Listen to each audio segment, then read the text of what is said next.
हर खबर पर होगी आपकी पकड़। डाउनलोड कीजिए एबीपी लाइव ऐप। तकनीकी खराबी की वजह से हम आपको कुछ चीजें उल्टी पुल्टी दिखी होंगी, लेकिन अब खबर की तरफ बढ़ते हैं। सुबह के 6:30 बज रहे हैं। ये वक्त है आपको देश में बाढ़ और बारिश के हालात का अपडेट देने का।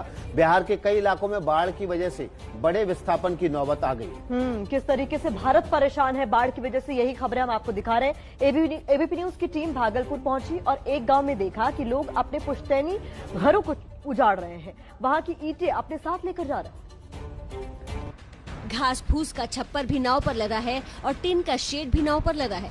पुरखों के बसाए घरों को उजाड़कर और उनके ढांचों को नाव पर लादकर ये लोग निकल रहे हैं किसी अनजान मंजिल की ओर, किसी नई जगह पर जिंदगी बसाने। इस वक्त हम बिहपुर प्रखंड भागलपुर में मौजूद हैं और ये जो गांव है ये पूरी तरीके से पानी में चारों ओर घिर चुका है। और आप अगर नाव पर देखें तो देख सकते हैं कि एक पूरा घर उजाड़ कर इस पर रख दिया गया है। टीन की शेड है और घास फूस के जो किनारे बनाए जाते हैं वो है, सोलर पैनल है। बेबसी की ऐसी तस्वीर आपने शायद ही पहले कभी देखी होगी। लोगों ने खाने पीने का सामान नाव पर लाद दिया है। टंकियां, सोलर पैनल सब नाव पर लाद दिए हैं। मवेशी भी नाव पर और इंसान भी नाव पर। मेरा एक गांव कट गया, इसका कोई भी सरकार व्यवस्था नहीं कर रही। ये क्या क्या लदा हुआ है इस पे? इसमें राशन लदा है, घर उजाड़ के लाद रहे, कहाँ रहेंगे इसका कोई व्यवस्था नहीं हम लोग का। यहाँ पर तो कम से कम रखिए 100 बरस से ऊपर हो गया। 100 बरस से ऊपर हो गया। पुश्तैनी यहाँ पे चल रहा है। पुश्तैनी रह रहे थे और यहाँ से लेके जा रहे हैं। कहाँ जाइएगा लेके? यहाँ ये ऊंचा स्थान पे ले जाएंगे। अब जरा ये तस्वीर देखिए। ये शख्स अपने ही पुश्तैनी मकान पर हथौड़ा चला रहा है ताकि यहाँ लगी ईंटें निकाल कर साथ ले जाए।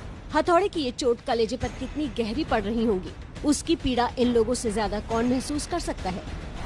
ये जो मलबा आप देख रहे हैं ना, ये दरअसल उन वही ईंटें हैं जो अपने घर से निकाल कर तोड़कर उसे ये लोग अब दूसरी जगहों पर नाव पर लाद कर ले जाएंगे और वहां बसाएंगे। तकरीबन 100 साल से ज्यादा की पुरानी ये बस्ती ग्रामीणों के मुताबिक अब यहाँ से टूट रही है, उजड़ रही है।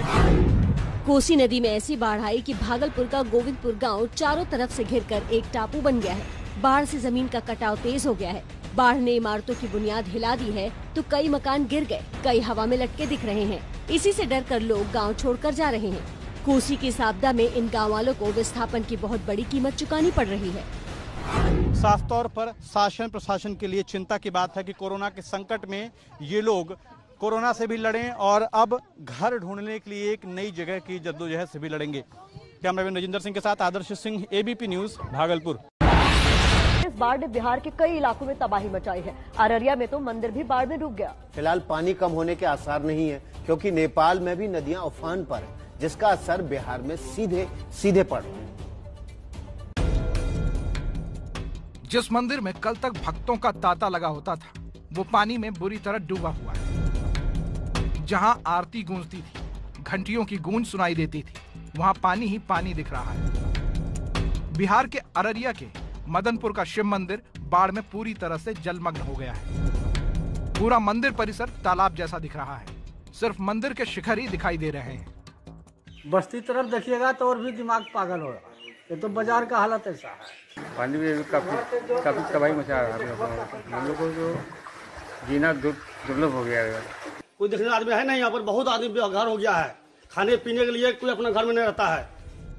बकरा नदी के उफान के बाद अररिया के मदनपुर में कितनी भीषण बाढ़ आई है, ये इस तस्वीर को देखकर अंदाजा लगाया जा सकता है। सड़क पर इस कदर बाढ़ आई है कि बच्चा गले तक पानी में डूबा है। ये आदमी कमर तक पानी में डूबा है।